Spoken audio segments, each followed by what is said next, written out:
Pada video sebelumnya, kita telah belajar bagaimana menginstal dan mengkonfigurasi Lara Trust pada aplikasi blog kita. Pada video ini, kita akan mulai implementasikan role dan permission yang kita bahas di video pengantar ACL ke dalam aplikasi kita. Pertama-tama, kita akan membuat 3 peran dalam database. Selanjutnya, kita terapkan masing-masing role pada satu user. Setelah itu, kita buat beberapa permission dan menerapkannya pada masing-masing role.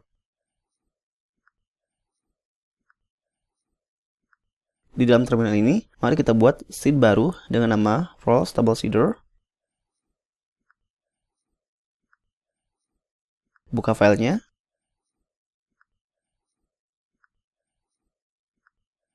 Dan di sini mari kita buat 3 role, admin, editor, dan author.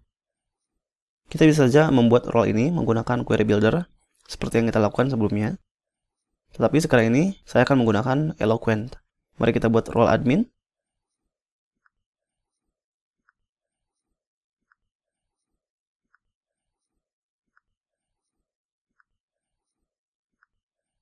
Untuk namanya adalah admin dalam lowercase. Dan apa yang kita tentukan di dalam name ini nantinya digunakan sebagai kunci untuk mengecek apakah satu user memiliki role tertentu atau tidak.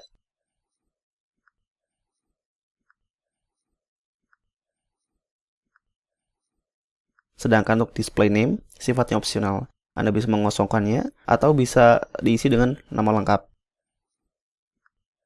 Jangan lupa untuk mengimport namespace model di atas.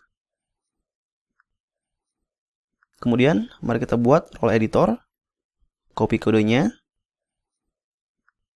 dan ganti variabelnya menjadi editor, dan ganti juga name dan display name. Terakhir, mari kita buat author.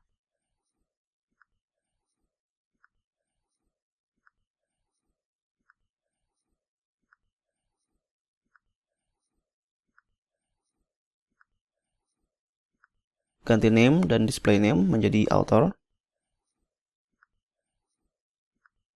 Kita panggil seeder tadi di database seeder.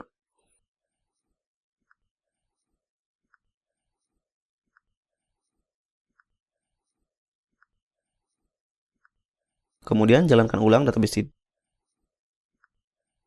Mari kita lihat di phpMadmin. Oke, kita memiliki 3 role dalam database kita. Selanjutnya kita akan terapkan role ini pada masing-masing user di tabel ini. Yang pertama sebagai admin, yang kedua sebagai editor, dan yang ketiga sebagai author.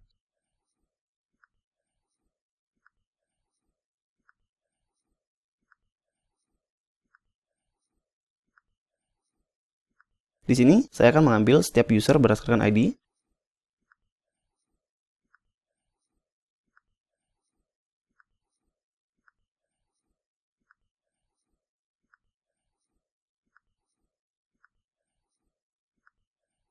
User pertama sebagai admin, yang kedua sebagai editor, dan yang ketiga sebagai author. Untuk memasangkan role pada user tertentu, kita bisa memanggil objek user. Kemudian karena kita telah mendefinisikan Lara Trust user trait di model user, jadi di sini kita bisa memanggil metode attach role dan melewatkan objek role atau role ID. Mari kita lakukan langkah yang sama untuk user kedua dan ketiga.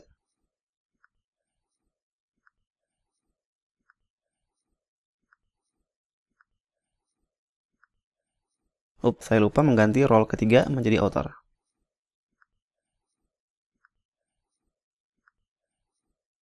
Dan di sini, sebelum kita pasangkan role pada user, kita pastikan tidak ada role yang sama. Atau kalau tidak, nantinya akan muncul error duplicate entry ketika kita menjalankan ulang database seed. Dan juga di atas ini, kita perlu mereset tabel role menggunakan metode truncate.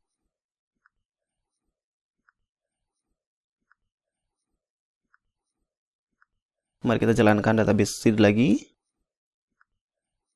Saya lupa untuk mengimport namespace dari model user. Jalankan lagi database seed. Oke, sekarang mari kita tes di dalam Tinker. Mari kita ambil masing-masing user dan simpan dalam variabel.